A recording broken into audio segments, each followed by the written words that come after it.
Hey there, I'm Apple Kreider with Investing Simple. In this comparison, we're breaking down the two popular investing platforms, Webull versus Fidelity. So without further ado, let's dive right on into it. Now, Fidelity is a company that has been around for decades. They are very well respected in the industry and trusted by retirement plans and individuals alike, with over $3 trillion in assets. Now, Webull, on the other hand, is kind of the new kid on the block and is a mobile-first trading platform specializing in research and data for shorter-term traders.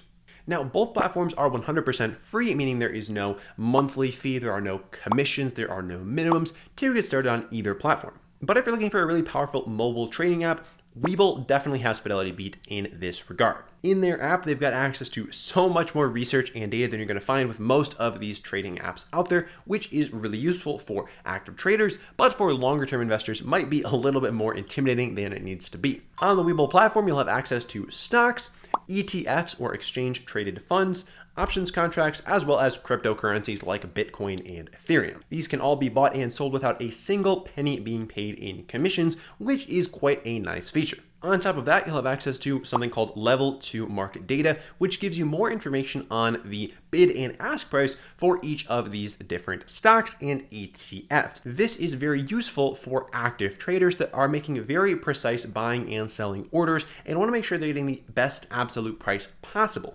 Longer term investors, though, might not need this. It might be a bit overkill for them. You're also going to have access to extended hours trading on Webull. Now, typically the stock market is only open during the business day, but on Webull, you can start buying stocks as early as 4 a.m. Eastern Standard Time and go until 8 p.m. Eastern Standard Time, which is quite a large window.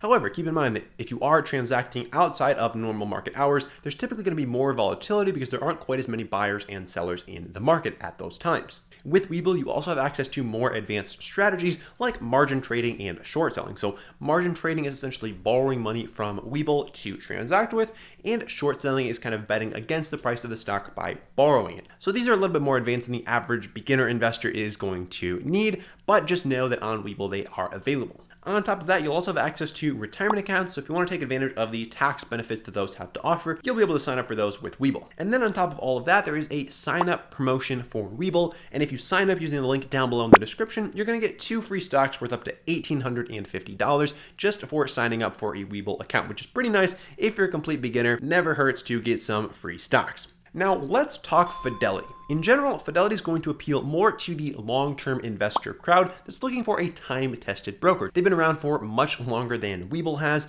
and so that is definitely a selling point for investors that are looking for a more long-term brokerage. The platform is basically your standard discount online brokerage. However, they have been a little bit faster than most to adapt some of these new features, including things like fractional shares and dividend reinvestment plans, which are things that you will not find on Webull because Webull is tailored more towards the shorter-term traders. Fractional shares and dividend reinvestment are kind of more longer-term investor kind of things. So that's why they are found on Fidelity and not Webull. With Fidelity, you've also got dozens of branch locations throughout the US and 24/7 customer service, which is a little bit more than you're going to get with Webull, where they don't have any physical branch locations. That's one of the ways that these apps do tend to cut down on costs is by not having these branch locations spread out throughout the US. On Fidelity, you'll have access to stocks, ETFs, options contracts, as well as mutual funds, most of which will have no commissions whatsoever.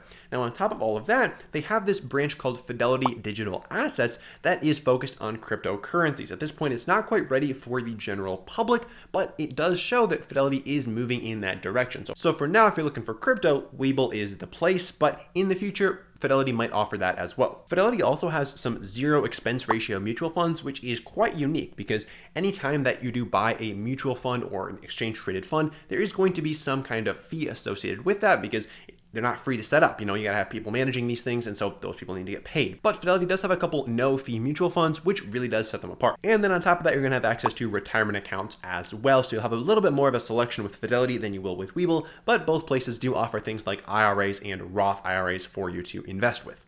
Then beyond just the standard Fidelity brokerage, they also have something called Fidelity Go, which is their robo-advisor offering. So a robo-advisor basically asks you some questions about your financial situation, your goals, your risk tolerance, your timeline, all of that good stuff, and then generates a portfolio for you based on that information. So that's exactly what Fidelity Go does. Now, it's not free to use unless you've got under $10,000 in assets. Once you go over $10,000 in assets, it is now $3 per month up to $50,000 in assets. Then from there, once you get over 50 grand in assets, it is 0.35% paid to Fidelity for the privilege of using their robo-advisor. So going to be a little bit more costly than doing it for free, but it's totally automated. So if you're looking for a completely hands-off solution, might be a good place for you to look. Now, overall, beginner investors will probably have an easier time getting started with Webull just because of that mobile-first interface. But for investors that are looking for a more time-tested brokerage, they want to go somewhere in person, then Fidelity might be a better solution for them. But both platforms do have the same SIPC insurance, so your money is equally protected no matter where you go. Also, both platforms are free, so it doesn't hurt to sign up for both, grab your free stocks from Webull down below, and then figure out which one you like better. Personally, I've got accounts with both of them. I do some short-term stuff at Webull. I got my retirement accounts at Fidelity, so it does totally work to have both of them, but it kind of just depends on your personal preferences, what you're looking to do, etc. Now, if you want to learn more about these two apps, we have a full comprehensive comparison on our website, investingsimple.com. The best way to find that is to head on over to Google, type in Webull versus Fidelity, and then click on the link for investingsimple.com. We'll see you over there.